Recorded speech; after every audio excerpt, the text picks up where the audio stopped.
La nouvelle lune du 8 mai prochain nous propose à nouveau de guérir, transcender des rapports de force que nous pouvons subir dans notre vie. Cette fois-ci, cela touche plutôt la sphère sociale, professionnelle, celle dans laquelle nous évoluons, interchangeons avec autrui. C'est vous qui voyez quel domaine cela peut toucher.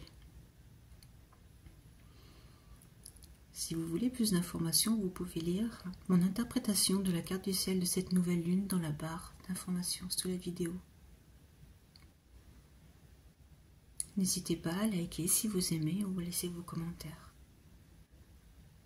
Maintenant, je vous propose de vous allonger doucement, tranquillement, pour prendre un instant avec vous, tranquillement, doucement. Et votre respiration va vous bercer en inspirant et soufflant, vous faisant parvenir à un état léger, décontracté, agréable. C'est vous qui voyez. Votre respiration inonde toutes les particules de votre corps et l'oxygène fait du bien à toutes les cellules de votre corps. Votre état est de plus en plus agréable. Tout s'équilibre ainsi à l'intérieur de vous, dans cette quiétude. Écoutez votre corps. Vous pouvez ressentir un côté qui est plus chaud des sensations et l'autre différent, peut-être plus froid. C'est vous qui voyez. Peut-être vous entendrez des bruits, cela n'a aucune importance.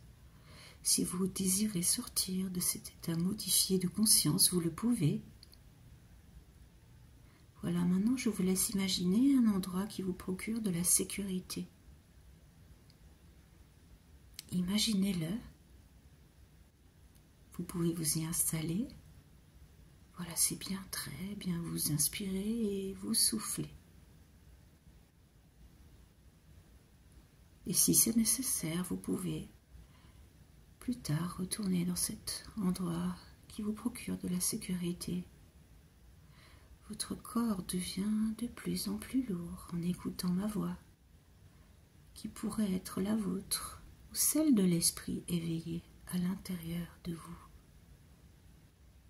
Je vais vous raconter l'histoire d'un animal un peu sauvage, différent, qui vivait dans la forêt.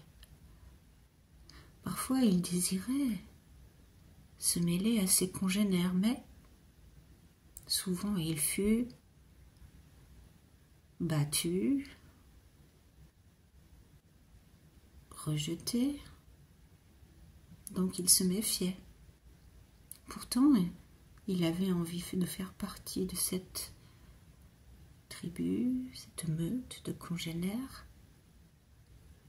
Mais pour cela, il lui fallait transcender sa sensibilité, sa peur peut-être naturelle des autres. Il avait conscience de tout ce qu'il pouvait leur apporter, son originalité peut-être, sa sensibilité, sa vision du monde dans cette forêt. Mais à force de rejet, il avait lâché. Pourtant, il s'était battu, mais il avait eu l'impression que c'était trop et qu'il devait maintenant évoluer seul. Un jour, un congénère s'approcha de lui. Il osa aller vers lui. Ils échangèrent. Il lui parla de sa vie esselée de nomade, mais il lui proposa de venir s'intégrer dans la meute, la tribu, la troupe, le troupeau.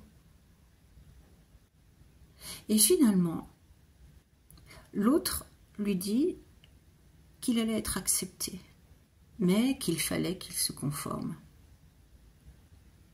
Cet animal se dit, bon, allez, je vais faire un effort car j'ai vraiment envie de m'intégrer. Au début, tout se passa bien. Il se conforma à tous les rituels du groupe. Et il s'aperçut qu'en fait, beaucoup de ses congénères avaient aussi cette originalité au fond d'eux, mais n'osaient pas s'affirmer. Qu'il y avait une sorte de clan qui donnait la note de comment on se comportait.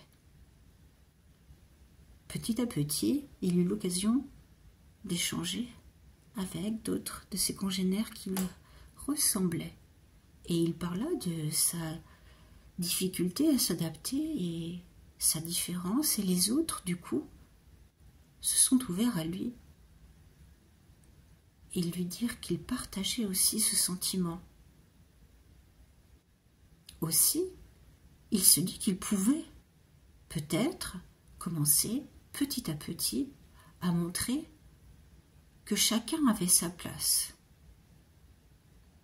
Et quand il remarqua que les ordres n'étaient pas justes, les chefs de clan ont voulu se rebeller contre lui, le soumettre.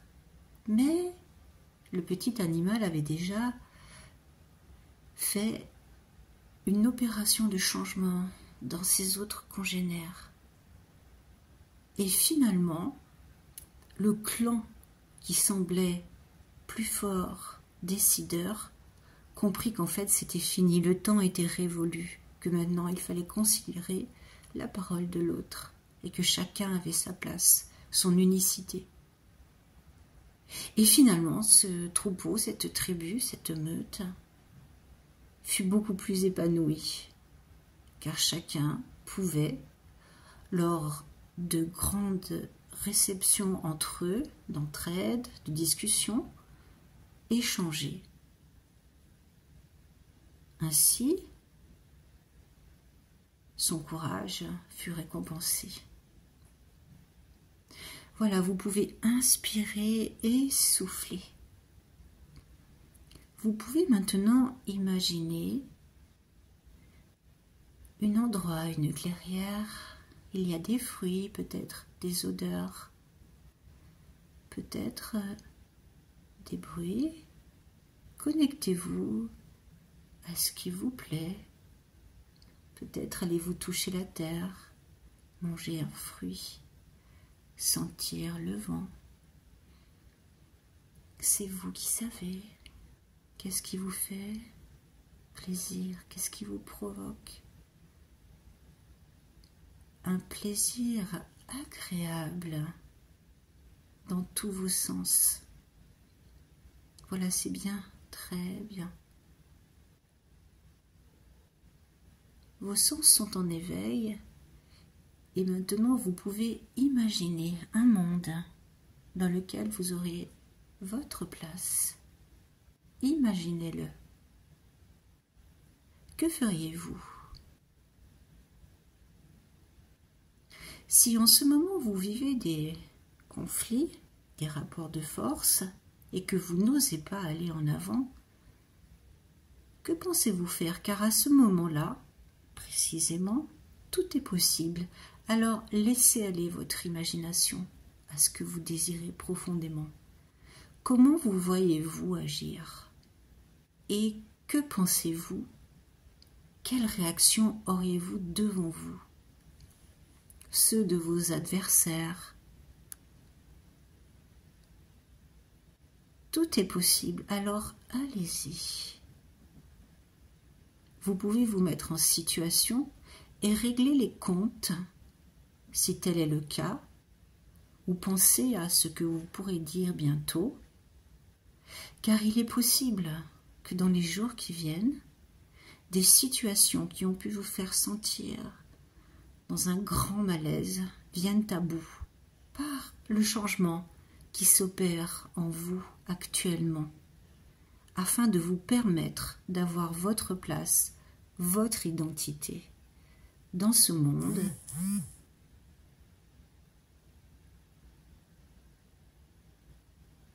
Voilà, c'est bien, très bien. Maintenant, vous allez pouvoir reprendre conscience de l'endroit où vous êtes, du support sur lequel vous êtes allongé. Vous êtes ici et maintenant, vous pouvez ouvrir les yeux et quelque chose d'important a changé qui vous permettra d'opérer un changement positif, lumineux pour l'expression de vous-même dans la société. Et tout est parfait.